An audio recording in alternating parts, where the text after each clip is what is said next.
tonight, but a very distinguished one. And you're very astute to show up for this because this is going to be a good show. My name is Bob Block, and I run something called BYO Biz, Build Your Own Business. And I, among other things, I work with student entrepreneurs. And I just met this guy today, and he's got a very interesting idea. And I'm glad you showed up tonight. Come on in. And we have this series called Speaking from Experience, which is one event in that series, and where we just invite interesting entrepreneurs to come in and talk very informally about what it's like for them to be an entrepreneur, what are the important things that have happened to them, and actually whatever else they want to talk about. And just as important is to give you a chance to ask just about anything you want. Hey, Tara. Hi. Nice speech yesterday. Thank you. Yeah, that was great. This is Tara Alexander. She is a hot shot. I'm going to embarrass you. Sorry. So anyway, that's what we do. I want to alert you to there's one more event this term on November 17th. That's 2 weeks on a Thursday, 5 o'clock in the auditorium. We're going to have a screening of the new documentary called Dream Girl. Not Dream Girls, the musical, which is a great show. This is Dream, Girl. And it's a documentary about some female entrepreneurs and their stories. It's very inspirational. It's not for women only. And I encourage all of you to come to the auditorium and watch that with us. So now to the main event, okay? I'm so every year it's my hope that we have about 5 or 6 of these events every year, and it's my hope that we will be able to feature one of our own homegrown entrepreneurs. And tonight I'm very happy to introduce Mitch Durfee, who 2 years ago? Yeah, 2 years ago. 2 years ago, this guy comes back, he transfers into Champlain and had been serving in the military. He comes to see me and has this idea about this business. He had a lot of ideas. I want to do this, I want to do that, which is kind of exciting for me. And this guy's full of energy. And then he kind of narrowed in on this one idea. And he said, but what I really want to do is help my fellow veterans as they come back, either from the Middle East or wherever, help them get reintegrated into civilian society. And he said that's sort of the mission behind it. So he goes away a couple of weeks doing some things, comes back and he goes, well, I'm thinking of buying a truck and I'm not sure which one, and I'm thinking, maybe this, I can't remember which ones, whatever. And I go, well, I don't know much about trucks, but I tried to offer him some advice. He goes away and I said, well, that's interesting. I guess eventually he'll buy a truck. About 3 days later, he comes and he says, hey, Bob, come out in the parking lot. And I go out in the parking lot, and there's his new truck. Oh, it's a Toyota, Toyota thing. And olive green. And now if you drive around and you'll see his trucks and his trailers with the sort of military-like thing, which is really cool. So anyway, I really enjoyed working with you. I love what you've been doing and what you got planned ahead. So I'll just turn it over to you and let you tell your story. Yeah. Well, thank you. Thank you so much. Okay. Appreciate it. So first of all, thank you so much for coming here, guys. I'm Mitch Durfee. Like Bob said, I attended here 2-3 years ago. I got back from the military June 12th, 2013, and I wasn't really sure what I wanted to do. I was overseas for a while, but we'll get into a little bit of that stuff. So I'm the founder of Grunts Move Junk, Green Rock Investments, Online Startup Box, and Mitch Durfee Coaching and Consulting, and a few others that didn't quite make it through the loop, but we won't talk about those too much. Well, maybe we can dive into them if you want. Like I said, with every entrepreneur, there's always going to be failures. It's how do you bounce back and how do you get through them. Like Bob was saying, I had a lot of ideas, and how do you chip away at the ones that don't really work and get back to the ones that do work. So a little bit of overview. Like I said, we'll go over some of the businesses that I've grown and excelled throughout the last couple of years, in the last 2.5 years after attending Champlain. I'll tell you a little bit about my backstory with the military and where I grew up. We'll break into, like I said, some of the businesses, Grunts Move Junk in particular. That was one of our most successful ones. And then I'll tell you 4 lessons that I learned along the way, things that I think that if you guys implement every day, whether it's personal or business, they'll lead towards your success. So I think that these 4 things are really the ones that really helped me grow my business, or all the businesses really, just by implementing these 4 things. So again, a little bit about my backstory. I grew up here in Vermont, about 30 miles north of here. I did a lot of sports in high school, wrestling and track and field were the 2 big sports that I participated in most. My coaches always told me I had a ton of potential. I didn't really know what potential was back in the day, and again, it was probably something that really frustrated me. It's like, okay, potential, that's great. Well, now let's start working on something. And again, I never really implemented that, and I wasn't sure what it really meant until I got out of the military and started working for myself. So I joined the Army right out of high school, like I kind of mentioned earlier.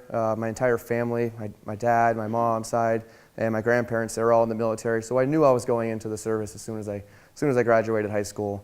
So 17 years old, I raised my hand, I said I'm ready to go. I didn't know where I was going, but I knew I was going somewhere. So I went into the military, and luckily I got deployed to Korea right off the bat. So I spent some time in Korea, and then directly from Korea, I got the opportunity to go to Iraq. So 2004, 2005, I was in Iraq. And then, fast forward a few years later, I've been to, 13 countries total, including Kuwait and Afghanistan, Iraq and Korea. And then when I got back from Afghanistan, I didn't really know what I was going to do. So, in that mix of things, when you're in the military for a while, your network slowly fades out. You don't have a home base anymore because you're traveling around so much. So when I got back from Afghanistan, I literally had a network of maybe 5 or 6 people. And so it almost made it impossible for me to find a job. And that difficult, it was really difficult for me because I was working 12 hours a day, 7 days a week, 365, and I'd get a vacation every once in a while. So I contracted in Afghanistan working with EOD. It was amazing. I did it for about 15 months, and then one day I woke up, I said, there's got to be something more than being overseas for almost 20% of my life. And it's like, what is it? So I started looking into it, and I really couldn't find anything. And then I decided, well, I got to go back. I'm not going to find it over here in Afghanistan, so I got to get back home. So I moved back to Vermont, and I didn't really have a network. And I said, all right, well, I can't find a job. I guess I'll go to college. Well, I know it's the easy way out sometimes, but it was something that I knew. I was attending college while I was over there full time. And I was always impressed with Champlain College. I think they have one of the greatest business programs. I've heard amazing things, and some of my mentors and people that I still hang out with every day, I'm still surprised to find out that they went to Champlain College. But it's incredible to know that the network that I also grew here at Champlain College is still something that I can hold on to even when I'm out. So that's a little bit about me. Again, we'll break into the Grunts Move Junk, really what made, for lack of a better word, I guess myself famous. I started a company called Grunts Move Junk, which our mission was to put our veterans back into the workforce.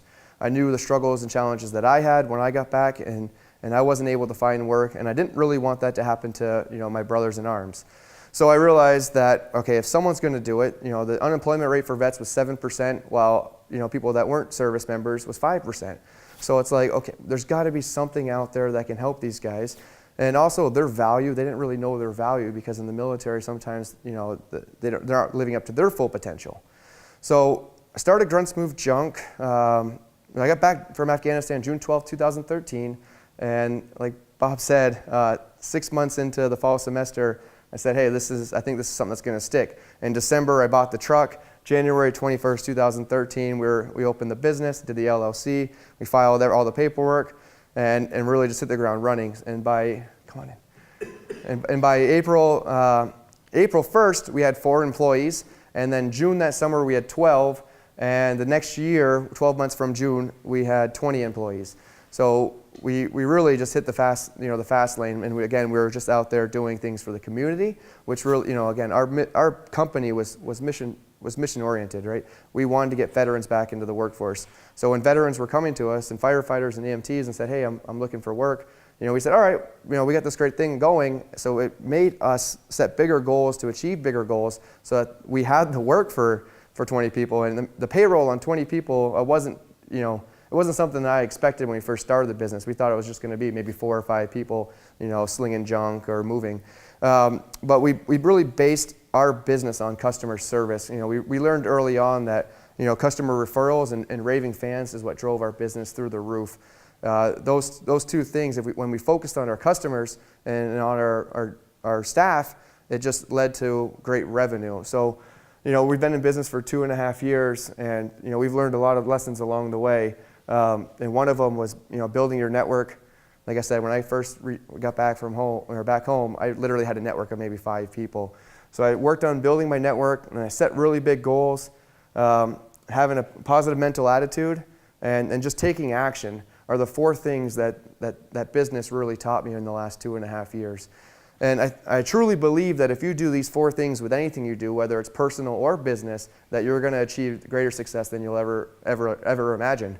So some of the things that I did when I built my network when I first returned home, I got really famous for taking selfies everywhere I went. And it was something, like I said, I came back, I probably had 500 friends on Facebook because I spent half my life overseas, so I wasn't meeting a lot of people. And I read an amazing book by Grant Cardone called 10X.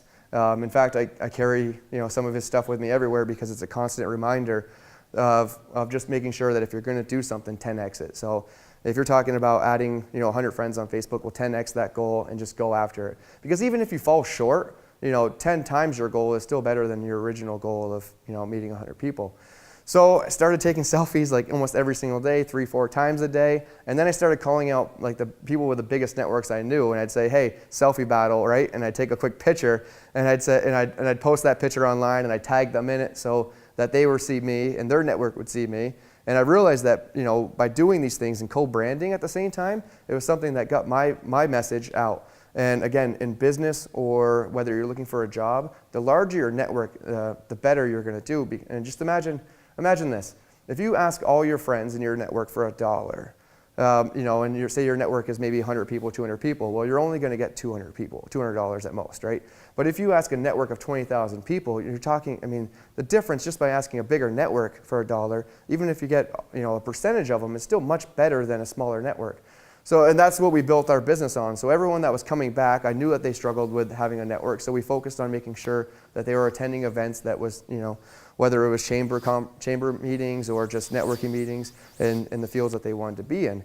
And that really is what excelled our business, through the roof, honestly. It gave us, our megaphone was so large when we put out a post. And again, we were doing great things for the community, like whether it was blood drives. So we constantly buy monthly blood drives. So we're saving almost 100 lives every other month, which is incredible. We're doing other programs for other vets. Purple Hearts Reunited, which is an amazing program that returns Purple Hearts to service members. So we're working with all these other veteran organizations to be able to do things to give back to our community. And although we're not a nonprofit, sometimes it feels like we might be with as much, we hired a lot of, our team is very charitable. They really care about our country and our community. And by doing that, again, it also helped grow the business. Setting goals. When we set our goals, again, like I said, we touched on it, we 10X our goals. So if we say we're just going to do, maybe touch base with 100 clients or something like that, then we'll go out and we'll make sure that, okay, that's a great goal. Well, what if we stretch that goal a little bit? Because sometimes in life you get comfortable. If you box yourself in with a goal, say it's, like I mentioned earlier, if you want to make, $100,000 and you box yourself into that box, you ask questions to get to $100,000. But if you make that box a little bigger and you say, how do I make $1 million? All you're doing is changing the questions. You're not changing your effort, really. You're just asking different questions.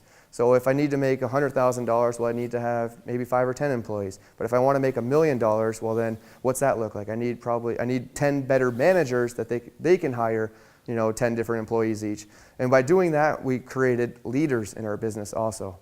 So the men and women that were coming back, that were looking for work, we said, okay, we'll take you on, but really, we're going to make sure that we rocket you into whether a different career, or because Grunts Move Junk, it's a moving business and junk removal business, and they work incredibly hard, but it's not something that is maintainable. So what we realized after about a year is, all right, well, when you come in, let's set up a goal so that in 90 days or 180 days, you actually are going on direction to whatever career path you actually want to be in.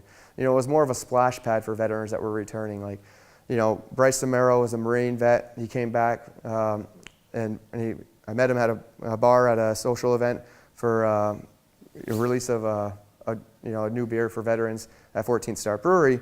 And he's like, look, I just got back a week ago. I'm not really sure what I'm doing. I said, come down to the office. We'll get you started. We put him to work. And then, he was there for about 4 months, but we really worked with him. We got him in to take his real estate license test because he was interested in real estate. And then he's like, I don't really know if I want to do real estate. So then we got him into the Vermont State Police, Academy there. And we're really flexible when it comes to hiring our veterans. And again, it's because at the end of the day, we want to make sure that they are in a career that they want and giving them the opportunity to do that. So making sure that our team members are achieving goals every day is something that it's just, honestly, it's really rewarding for us as a company. PMA speaks for itself, right? A positive mental attitude. If you tell yourself you can't, and if you tell yourself you can, you're right. So why tell yourself you can't do something? And I mean, I fall subject to this all the time. I mean, in business, let me tell you, it is difficult. There are days when you wake up and you go, why am I doing this to myself? And then there's days where it's amazing, right? You're on cloud 9. But if I remind myself to have a positive mental attitude, really one of the big core beliefs that I have now is an arrow can only be shot by pulling it backwards. So if I stay focused and I keep aiming, then I'm going to reach the goal. So there are hiccups along the way, and especially if you're thinking about starting a business, and you guys have probably experienced this throughout your life anyway, hey man, it's really tough right now. But again, if you focus on the pain, your energy goes to where you focus. So if you focus on the outcome or the positivity that could be in that, then it changes everything. And I'll tell you a story here in a couple more slides about really how all these things come together. But the most important thing is obviously taking action. If you set a goal, it means nothing if you're not going to act on it. If you are trying to build your network and you don't go out and do anything about it, again, you're just sitting there and over time you're not going to achieve your goal. So taking action comes down to what I found is 2 things. You got to have knowledge and you got to execute. Because if you don't have the knowledge to do something, whether it's getting into a career field or of your choice, or say it's just taking apart a motor, for example, right? If you don't have the knowledge on how to do it, then you're just going to take it apart, and next thing you know, the motor doesn't run. Well, you don't want that. So it's a balance between knowledge and actually executing. Because if you take too long to study on how to take apart the engine and never execute, then what good is that? You know how to do it, but you never actually did it. So taking action is a balance between the 2 initials, K and E, knowledge and execution. So I'll tell you a little bit about a story. Just 2 weeks ago, I've had the wonderful opportunity to meet so many entrepreneurs. I went to Tony Robbins' Business Mastery out in Vegas, where I had the opportunity to meet with 3,000 different successful business owners. And the information that they were sharing was incredible. And then in October 4th, I had the opportunity to meet with 350 entrepreneurs, the top entrepreneurs around the world. I met Cameron Harold, CEO of 1-800-Cut Junk. I met Tucker Max. I don't know if you guys have ever heard him. Probably not the most influential person. If you don't know who he is, then we'll leave that off. But he's a novelist now, but he wrote a book that's pretty famous. I met Dr. Steve Stephenson. I met Joe Polish. And just all these wonderful entrepreneurs that are doing huge things in the community and then also in their company. And what happened was I was so embedded in these 2 events that I wasn't able, and I spoke at Burlington Ignite, but I was so embedded in these events that I wasn't focused on what my actual goal was. So 2 weeks ago, there was an event, the Vermont Web Marketing Summit, that I absolutely love. I get so much knowledge from there, the people there, and again, it's on my home turf. So I'm traveling around the country and I'm going to all these different events, and I got so busy that I wasn't even able to attend the event that I really wanted to do. Like all these other ones were more fillers, like, okay, I'll go here, I'll learn this. But the Vermont Web Marketing Summit was something that I absolutely wanted to go to. And by the time I finally put all the other fires out in my businesses, I said, okay, it's time for me to log on here. And I log on, I start filling it out, and I get this big notification that says the event's been sold out. And I'm like, you got to be kidding me. Like the one event that I want to go to, the one event all year I've been waiting for, I've been filling my time with all these other things, and life just hits me. I'm like, okay, I'm so busy with all this other stuff that I wasn't able to attend the one event that I wanted to attend. And I'm telling myself, I'm like, I honestly felt like Christmas wasn't coming this year. Like that's how bad it was.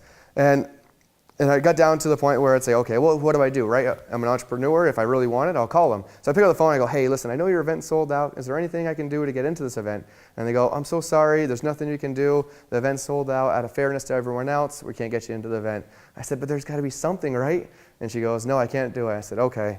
So I go downstairs and I sit in my car and I'm sitting there and I'm beating myself up and I'm like, I just spoke on this like 5 days ago. Whenever you're low, there's opportunity.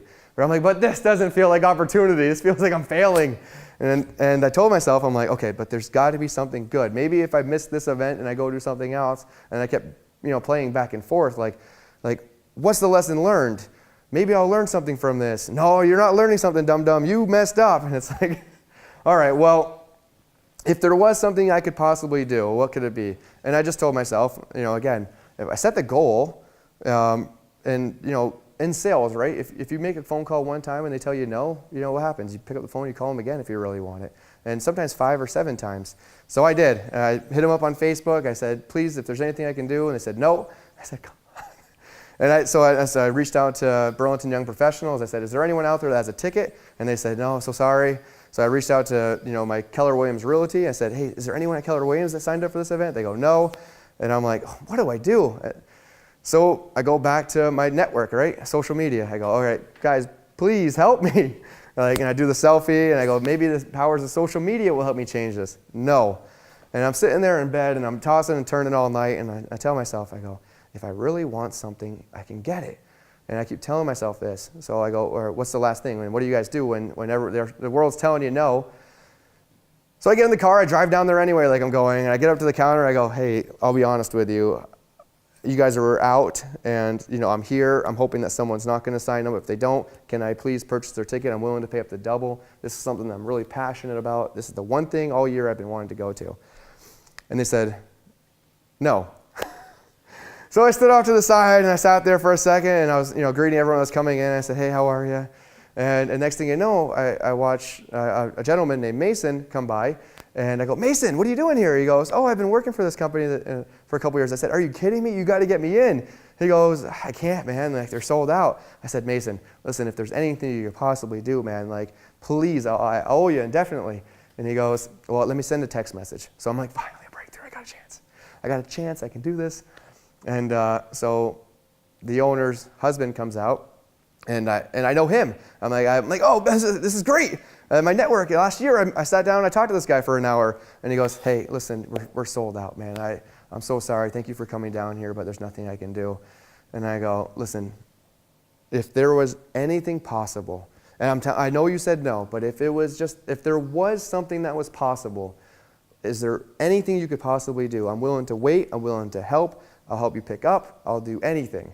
And he goes, all right, hold on. And I said, oh, God, yes, I got this. So I'm walking around, and I'm standing there, and I go, okay, there's a chance. And then he comes out, and his wife comes out, and I go, baby, oh, my God. She goes, hey, how do I know you? I said, we met last year. She goes, did you call me last night? I go, yes. And she goes, get in here, hurry up, we're starting. And I go, oh, my God, thank God. I said, wait, do you want me to pay you real quick? She goes, hurry up. I said, wait, let me just pay Mason, right? So I paid Mason, and then they finally let me in. But what that comes down to is, again, if you set a goal, there's nothing that's going to stand in your way if you really want it. If you set a goal, it's yours. I'm telling you this. Don't let anyone stand in your way. And really, again, taking action, having that positive mental attitude, and just, again, build your network. Like, the size of my network is something that I grew over the last 2.5 years. If I didn't have a network and maintain that network, I never would have known Mason. I never would have known, the people that were hosting the event. And I never would have got into the event. And if I gave up when I wanted to give up, then it definitely never would have had the opportunity to go. And so I own a company that's called Online Startup Box. It's a digital marketing company, and we service a lot of clients. And that's why it was so passionate to me, because, again, Grunts Move Junk was able to grow so fast because of our digital marketing.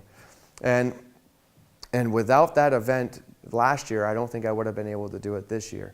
So, when you feel like you're failing, don't be afraid of failing. Be afraid of failing to try.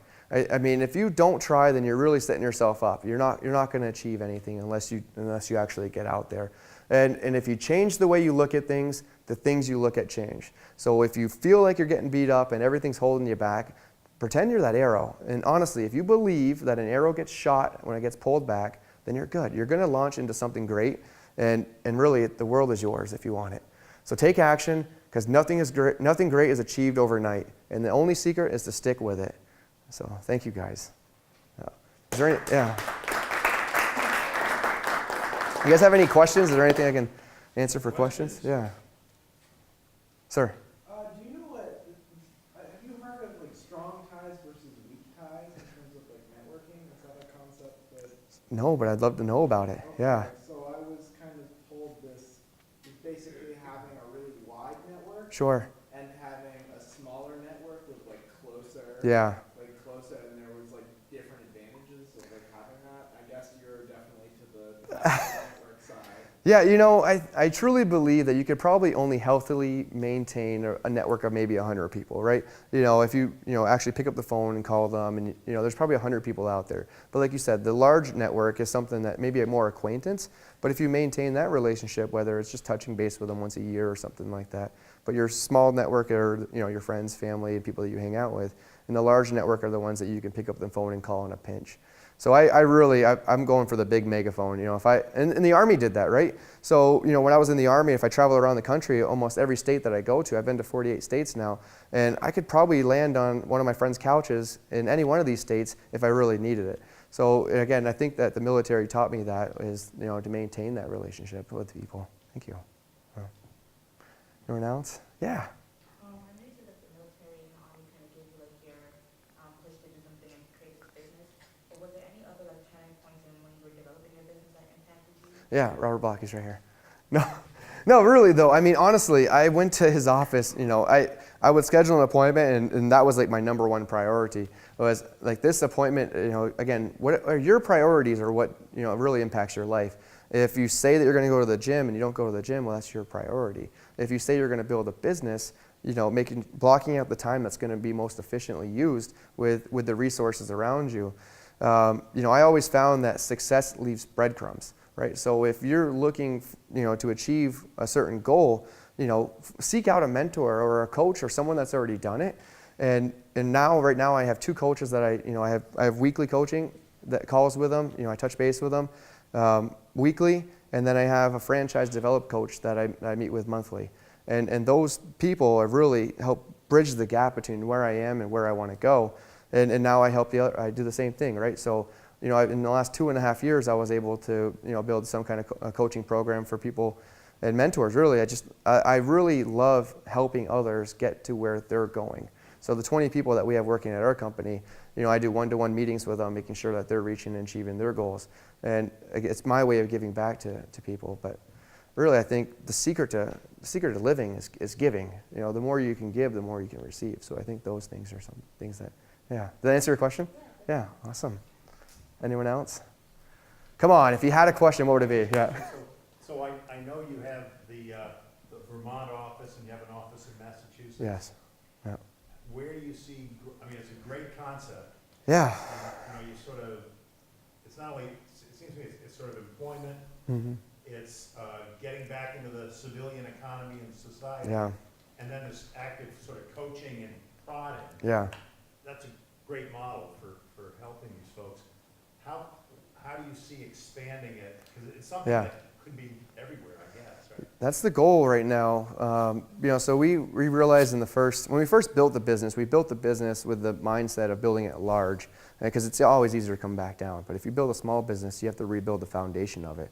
So to answer your question, we were in business for January 21st, 2014, we started the business. By January 21st, 2016, we started our second location in Worcester, Massachusetts, with another Marine vet. And we're ready, we're pending currently, a location in Tennessee, a location in New York, and we'd really like to get one in New Hampshire, because that would really get that whole area of New England settled. But one of the challenges that we have is, I always kind of, again, being in real estate, I always go back to real estate. When you build a house and it's just for you and your significant other, and you're living in the house, well, maybe a 2-bedroom house is good. And then you have a couple kids, so now you need a 3 or 4 bedroom. And then your parents move back in and say, okay, well, that's good. And then you got grandchildren, and it's like, okay, at this point, what do I do? Because the house, we can't keep building out. So you got to tear it down and build your 2-story kind of thing. So that's what we're currently at. We're looking at re-implementing software across the board that, super custom software, so our scheduling systems and everything like that is in place. And then also reaching out to veterans that are, looking to be entrepreneurs or vetrepreneurs. And with that, we truly believe that in the next, 3 to 5 years, we should be in at least 10 locations, if not 100.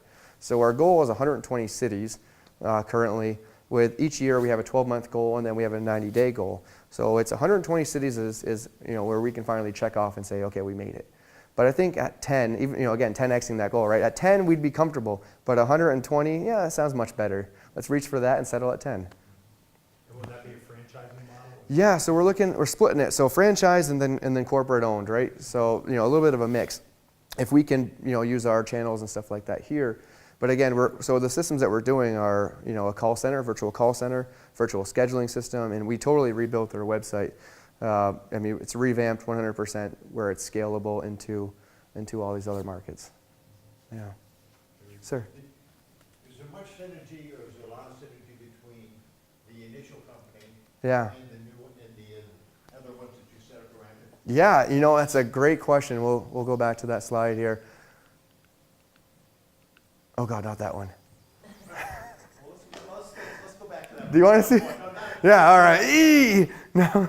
Still licking my wounds on those. Yes, so all right, Green Rock Investments was originally, when I was in the service, when I was overseas, I was buying property. I thought the rental income, and that was one of the businesses we actually talked about. I thought rental income was something I wanted to do. I was always passionate about real estate. When I deployed to Iraq, I had my father mail me every single real estate magazine that came. Like I'd ask him to send me a letter, but send real estate because I wanted to study and learn all about real estate. So I got my real estate license. I'm still licensed as a real estate agent. I have a full team that does our buying and selling now at KW. So to answer your question, it was Green Rock Investments, the real estate side, and I realized that people were moving and they had junk or pools and stuff like that needed to be removed. So you got to the closing table and there was still some furniture in the house. It's like, okay, well, I know a couple of people that can do this. I know a couple of vets and firefighters that can work, and they're always looking for work, ideally, and pick up a couple extra bucks. They're happy. So that's how Grunts Move Junk started. It was a need that I found being in real estate, that Grunts Move Junk. So then we hired a company that literally almost bankrupted us. We thought, hey, you know what? We're growing. Let's get a new website. Let's hire a new marketing company, a national company. They're out. Maybe I shouldn't say their name, but let's just say it ends with 360. But anyways, we hired them on, and the whole time they kept telling us, they said, well, these things don't happen overnight. I said, but they did. When we started, everything was, we were on this path, and then we hired you, we were on this path. And I said, okay, well, let's keep waiting. And we got down to a point where we literally had probably 2 weeks left in our business. And I called him up, I said, hey, listen, these results aren't coming. What do I need to do in order to get some growth? And he goes, well, listen, all right, I'm going to go back to the drawing board. I'm going to meet with the team. And then I go back to my drawing board. I said, guys, I had a team meeting. I said, what do you want to do? We got about 2 weeks left. I can build websites. I've done it. I learned how to do it. Do you want me to go back? And so me and our admin, we stayed up all night and, stayed up all night through the night, and we built, our website, and then our marketing team, one of our ladies in the office that did our social media and all that stuff, and her pay-per-click ads, she goes, yeah, okay, well, I'll work on stuff too. So we're sitting on our laptops in the living room, and we're like, okay, let's build out the website, let's get our marketing strategy. And then we dumped a big chunk, our last couple weeks worth of budget into it and said, let's go for it. We're going for it. Because we built the company with a mission to put our veterans back into the workforce. And I don't think there wasn't anyone at our company that was ready to give up on that yet. So we figured out that we were much better at marketing than some of these bigger companies. And that's how we started Online Startup Box. And we said, we're building our own websites, we're doing our own ads. Well, let's start our own company. So that's how Grunts Move Junk was started. And then, 1 year ago, actually, almost to this date, the coaching and consulting kind of came into it because I love speaking. I love doing the public speaking. I love doing the mentoring. I was doing it for a couple schools up in St. Albans. They'd ask me to come in and talk about some of the lessons I learned as a soldier. And I love sharing that kind of stuff. And I realized that, if I can get up here and share, my story and my, background and my history and change even one person in the room, it's incredible. It's incredible to be able to give that gift to someone because, when I was that age, I really just wish that someone said, here's the keys, take what you need and go out there and take action. So that's, really how all 4 of these started. Do you really want to see the ones that failed? You know, it's interesting, that name Green Rock. Yeah, When I was in college, I worked for a company named Green Rock. yeah. And you know what it was? What was it? This might be an omen. It was the Rockefeller family office. That's I was a perfect. gardener on there, a 3,000 acre estate that they did. Yeah. And, near New York, and I was a gardener on there. But it was Green Rock. Yeah, and you know, I worked for Adam Hergenroth, who was an amazing mentor of mine. And you know, when I was actually studying at Champlain College, you know, I went in there and I was taking a class, and they said interview an entrepreneur. So I went in there, and that's when I found out about his BlackRock construction. And I said, "Geez, man, you got," because I had Blue Rock Investments at the same time where I had Green Rock Investments. Blue Rock was a national, you know, holding company for the real estate, and then Green Rock is the one I hold now. But I said, this is so crazy that, you know, we're both in these, you know, Green Rock and Black Rock, and he goes, you just got to rock with it, baby. And I said, oh, well, that makes sense. But yeah, so these are the ones that didn't quite make the mix. You know, I thought they were great ideas, but they, you know, sometimes you got to stick with it. Sometimes you got to pull the chute and you got to get out of there. So just give us one. What's Nichols Garage? Oh yeah, so that was my first business. That was a mechanic shop. That was our sexy hippo. You heard of guerrilla marketing, right? Well, we thought of hippo marketing. Everyone would say it, right? You know, that's the thing. Like, so we thought, we had this great idea where we'd hand out these stickers and stuff like that. Honestly, the one thing that caused that business to fail was the fact that I had to do everything myself. You know, I wasn't hiring people. I was doing the marketing. I was standing out on the road, shaking a sign. I'd get people in there. Then I'd go turn wrenches, and I'd stay there till 1, 2 o'clock in the morning. But it was a performance race shop. So we were building, you know, motors for 400 horsepower. This is down in South Carolina. But it was good. It was too hot, and I didn't have a team or a staff, and I lost my coat on it. But again, that's business, right? You got to take the opportunity. If you don't take the opportunity, then I never would have had the chance, and I never would have learned that I needed team members to help me get through some of the struggles there. So that was that one. Yeah, Dragonfly, that was cool. But yeah, you know, I think that's kind of, again, like I said, as an entrepreneur, you really got to take the risk if you want to. You got to take that first step. You got to take action. That was a security business. Yeah. So I just launched. I launched that one July 1st. It was almost like a licensing deal, you know. And then apparently Google has this great security system now, which literally came out. That'll change your business. Imagine this, right? Imagine this. It's not my business, but imagine you're TomTom, right? You spend all this money creating this amazing GPS. You throw the satellites up in the air, and you got all these investors with deep pockets, and you build this amazing GPS tracking system. And then, out of nowhere, a company like Apple comes out and says, I will just give it away for free. That will change your business quick.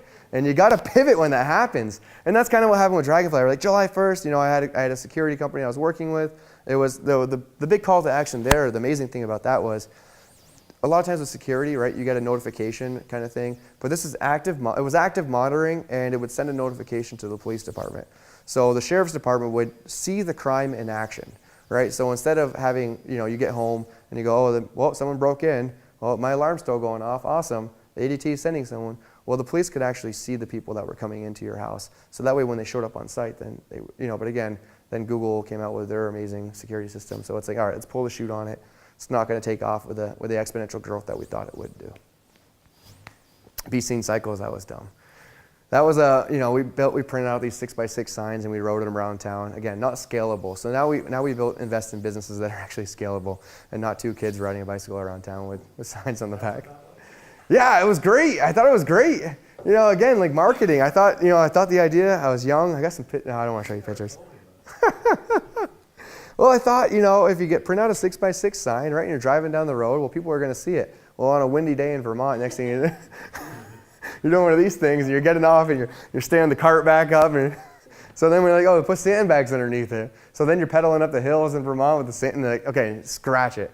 But, you know, it's big out west. You know, you see these pedal carts going around. They got the advertising on the wheels and stuff. Again, Vermont wasn't really conducive to that business. It wasn't scalable. So, again, it's not scalable, not investable. Get rid of it. But, yeah. Awesome, guys. Sir? Who failed and why Green succeeded? Well, Blue Rock, because Blue Rock originally was an investment company around the country. And when you file your taxes at the end of the year, you know, it's very expensive to own property in several different states or in LLCs because you have a filing fee. So that overhead was really costly, and it's like, okay, well, let's just pop those out of an LLC where we got to do these corporate filings for each different state.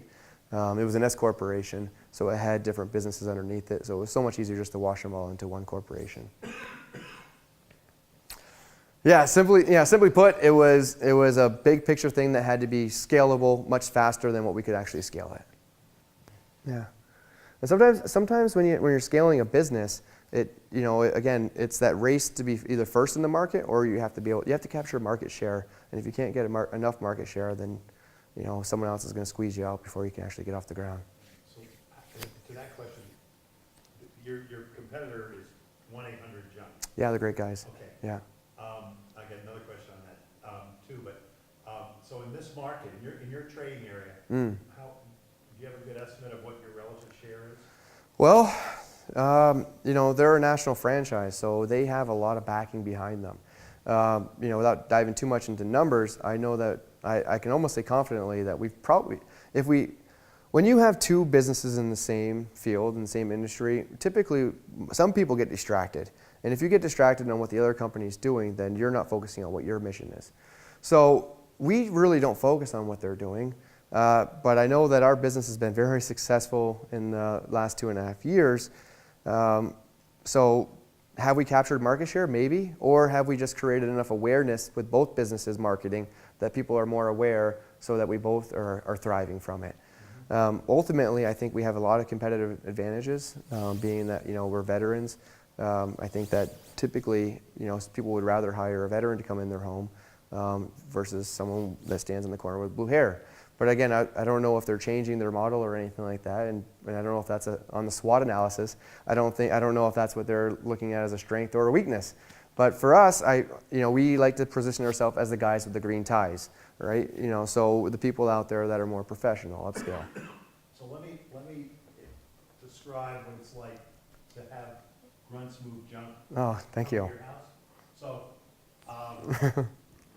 we used you guys, once we had this huge cabinet we had to bring upstairs, and then once we cleaned out our basement just recently. So when you call Grunts Move Junk, first of all, if you call them, you get great service. They pick up the phone, blah blah blah, your schedule. They follow up, confirm your thing. When they show up, this truck with a big trailer comes up, drives up the driveway in sort of military-looking truck. These two guys jump out of the truck, run in clean cut with these military sort of camo T-shirts, olive green, in the same color sort of uniform. They come up, they run up to the front door. They don't sit there and snap to attention, but just about. They go, "Good morning, sir. We're here." Da da da. When I say, "Well, it's down the basement," I'll open up the door. They run down there, and I show them that they sort of have this pile of junk about as big as this sitting here, and those guys just running. Yeah, it's amazing. Very carefully taking it all out. They're all done. The place is spotless. I didn't expect them to sweep it up. They swept the whole area. They show up at the front door again. "Yes, sir," and they have this little electronic thing to do the payment, and it is. And then there's at least one or two follow-up calls. Right. And it's just like, wow, Yeah. It was, and I think that's part of what your magic is you sort of elevate what's a basic service. I mean, some basic services can be really great businesses. Yeah. I remember in business school, one professor told us about, he said, "You guys all want to be investment bankers." He said, "Try the soft underbelly strategy," which he said, "Go for these service businesses that are not they're underinvested in. Nobody's providing great service, and do a great job." And I think that's you figured that out. And more power to you. Yeah, I realized early on that people don't buy things because they buy it for the experience. And anything that you go into or you purchase, right, you're buying it because you want a feeling that comes from it. So when we were able to provide that feeling or that level of excelled service, that was something that we realized created our raving fans. So again, by focusing on our customers was something that really drove our business. Because the truth is, if you really want to add to your bottom line, getting referrals and repeat business is the simplest way to do it. 95% of people say that they would refer, a past service if they were satisfied with it. The issue is only 5% of people actually ask for it. So they never ask for the referrals.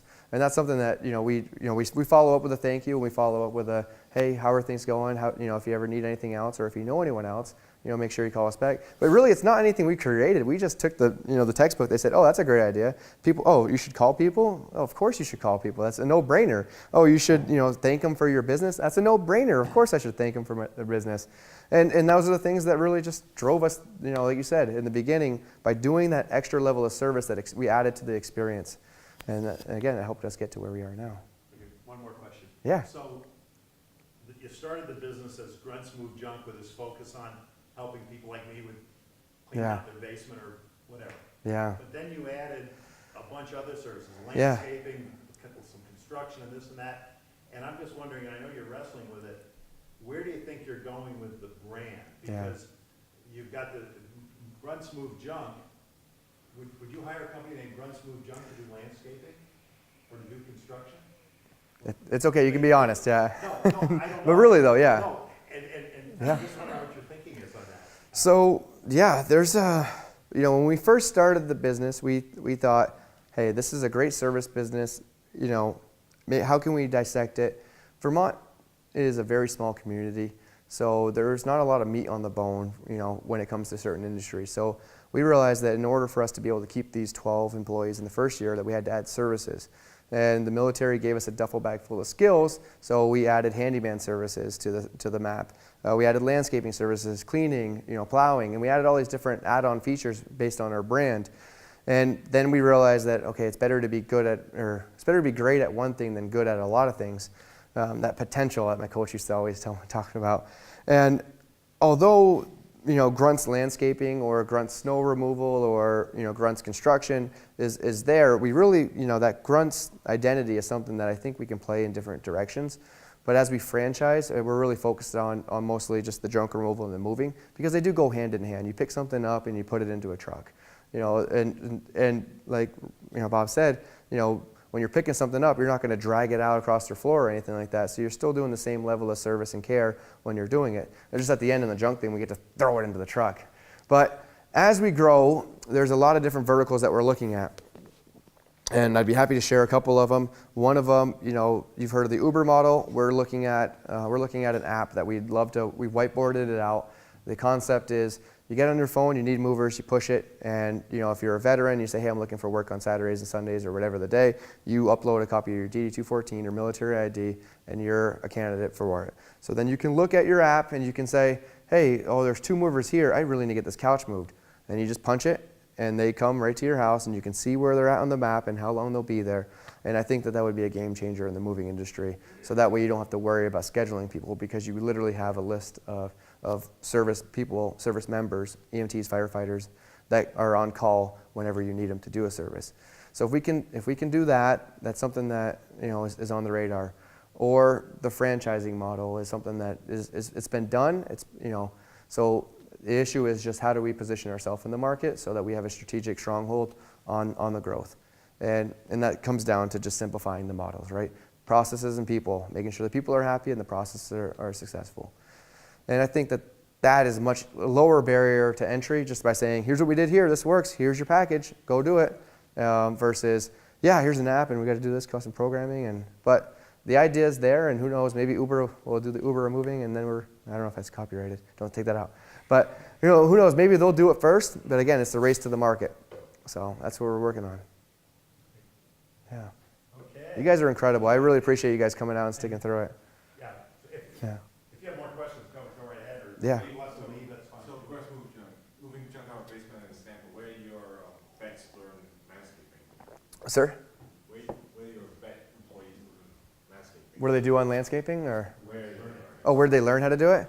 Well, again, it's kind of a low barrier entry. I think a lot of people know. Take care. Thank you so much. I think a lot of people, can pick up a rake or push a wheelbarrow, and generally the way we've built our company is we really put someone that has that skill, someone that's already been trained in that model, and then we put them with someone else that wants to learn how to do that. So if you're a vet that's done landscaping, and someone else is like, yeah, I'm interested in being a landscaper or owning a landscaping business, we teach them the skills to do that. And we've had people leave and start their own businesses, and non-compete would eliminate that, but that's really not our mission. And again, if we don't focus on what they're doing, there's enough meat on the bone for them to have their own gig. But again, we've positioned ourselves as that professional industry. Sometimes I lose sleep over it, but most nights I don't. I just want them to be successful at the end of the day. So, do you only have people working on like the front? You only have vets working on the front end, actually doing the moving, or are there vets still on like the back end that are Yeah. making phone calls? Yeah, it's a great question. So when we first started, we had this great idea that we're going to put all our vets back into the workforce. This is going to be awesome. We're going to scale this thing up. We're going to be able to hire more vets. And then life hit, and it's like, okay, so we have 20 employees, and these team members, they want to go to college, they want to start their own business, they want to be real estate. And of course we encourage that, right? So in the beginning it was 100%, veteran owned, veteran owned, and then we had other people that we filled in to support that. So at our company now currently, as much as we seek after these veterans, to put them into we do have a high turnover rate just based on the industry, right? Moving is not something that a lot of people will stay in for 30 years. So we realize that. So when we open up a new position, we try to fill that with a veteran first. It's almost like a vet preference, but again, at the same time, like we take the most qualified candidate for it. It's not something that we exclude either way, whether they're vets or not.